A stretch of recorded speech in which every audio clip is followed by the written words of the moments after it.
well, let's say plus or minus here. We got both of those, right? So that's sine alpha, cosine beta, plus or minus cosine alpha, sine beta. And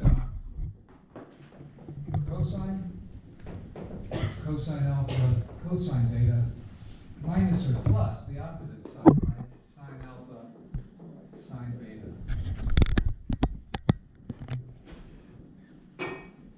Should we put in tangent here, or might as well, huh?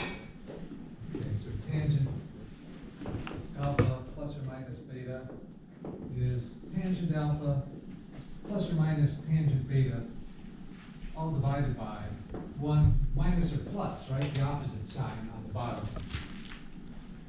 The product tan alpha, tan beta. All right, so these you must remember because they're hard to prove from scratch. If you remember these, then you can derive the other ones from them, right? Such as sine 2 alpha. Well, these two terms are alike then, right? So we're going to add alpha plus alpha, right? Alpha plus alpha, and get twice sine alpha, cosine beta. And then cosine 2 alpha, same idea with this one, except we get a minus, and this is cosine squared and sine squared alpha, right? So cosine squared alpha minus sine squared alpha. And the Pythagorean identity kicks in here, and we can say that this is 1 minus twice sine squared alpha. If you substitute 1 minus sine squared for cosine squared, you can also substitute 1 minus cosine squared for sine squared, and you get 2 cosine squared alpha minus 1.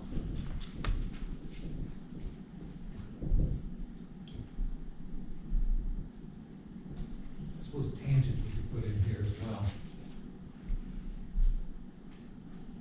So tangent 2 alpha is 2 tangent alpha divided by 1 minus tangent squared alpha. Substituting alpha for beta and adding alpha plus alpha. So those are the double angle identities. Then from this one, you get the half angle identities, right? From those three, right? Well, for the second and the third in particular, right? We can solve for sine squared alpha, but let's write it as the half angle identity. So sine,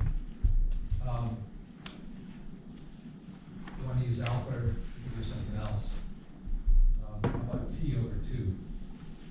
That's going to be equal to plus or minus, depending on what quadrant we're in, right?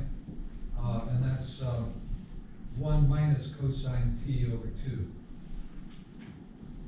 2. Cosine, that's also plus or minus, but now it's 1 plus cosine t over 2. And that one of these you solve for alpha in terms of 2 alpha, you substitute, well, alpha, you know, you can think of alpha as t over 2, so, whoops. So twice alpha is just t, right? So instead of cosine 2 alpha, I can write cosine t. I'm just solving the second and third identities for cosine 2 alpha, for sine and cosine. For tangent, well, you get another plus or minus the ratio of these, right? And what's that going to be? Well, sine over cosine, the 2's are going to cancel out, so you get 1 minus cosine t over 1 plus cosine t.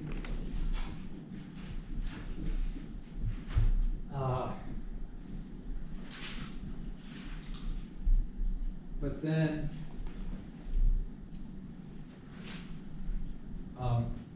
this is 1 minus cosine t over sine t. How do you get that?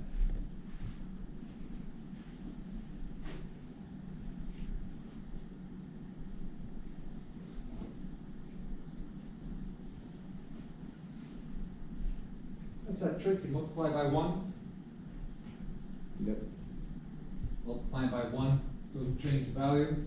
the trick is to write one as 1 minus cosine t over 1 minus cosine t on the top, then you get a square. On the bottom, you get a difference of squares, but by the Pythagorean identity, that's the square of sine, whose square root is sine. And then magically, the sine works out.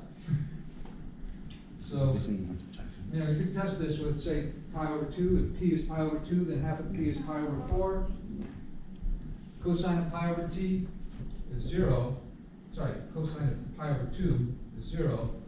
Sine of pi over 2 is 1. So you get 1 minus 0 over 1 is tangent of pi over 4, which is 1. So that works out.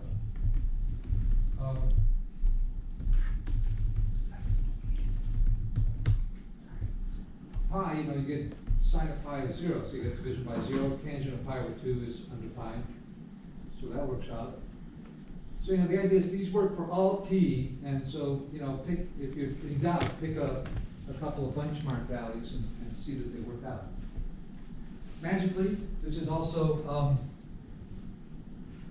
so if you multiply the top and the bottom by 1 plus cosine t, is that right? Yeah, you get sine t over 1 plus cosine t.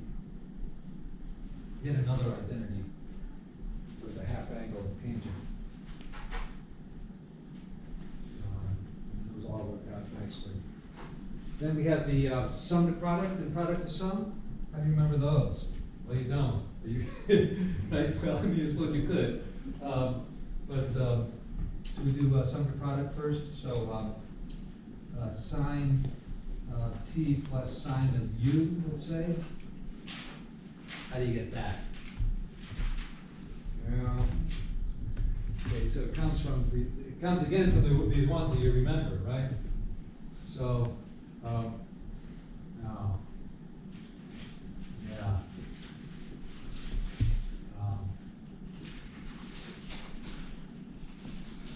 Is it easier to get the product to sum first? I think it is, right? Yeah, let's do the product to sum first. And then, so if you have sine t times sine u, or let's say cosine u, what's that one? Well, look at this identity here, and add what you get when you have a plus, or subtract, let's say, what you get with the plus and what you get with the minus. In that case, add or subtract, you get one or the other of the identities. Let's add, so that these will be opposites, they'll cancel out. And you get twice this product is equal to the sum of those. And so half the sum of those. So it's going to be sine of t plus u added to sine of t minus u. And shall we try a benchmark value?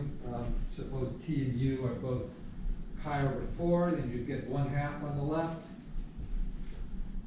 If they're both pi over 4 here, you get sine pi over 2 is 1, sine 0 is 0, 1 plus 0 is 1, times a half is a half. You know, try some other benchmark values and see that, you know, everything is working out nicely. I don't know, how about pi and pi over 2? Is that? So sine of pi is 0, cosine of pi over 2 is 0. So you get 0 times 0. So this is better to be 0. So sine of 3 pi over 2 is also 0. And sine of pi over 2 is 0. Oh, sorry, sine of 3 pi over 2 is negative 1. Bad. And sine of pi over 2 is 1. So negative 1 plus 1 is 0. 0 equals 0. Yeah, if you didn't follow that, just try plugging in your own benchmark values, you know, things that you know, like pi over 3, pi over 6, pi over 4, and see that they work out. And it works for all t and u. It's the idea of an identity, right? In fact, for all of these, you might put a triple equal sign, right? Because these are always true. It's not like you're solving an equation. We'll get to solving equations, right? But these are not equations to be solved. You can always substitute the thing on the left for the thing on the right, and the thing on the right for the thing on the left, right? Oftentimes that's a fruitful thing to do, so it's good to have these things available. So there are four of these product of sum formulas, right? And I'm not gonna write them all here. But let's do this. Let's say, if you were to let alpha equal t plus u and beta equal t minus u, then alpha plus beta would be 2t, huh? And so t is half of alpha and beta. And so let's reverse the sides of the equation and write, this is alpha and that's beta. So we're gonna have sine alpha plus sine beta is going to be twice the product sine of alpha plus beta over 2. And the other one is cosine, right? Alpha minus beta over 2. All right, if I subtract alpha minus beta, I'm going to get 2u. So half of that is beta. Sorry, half of alpha minus beta is u, right? So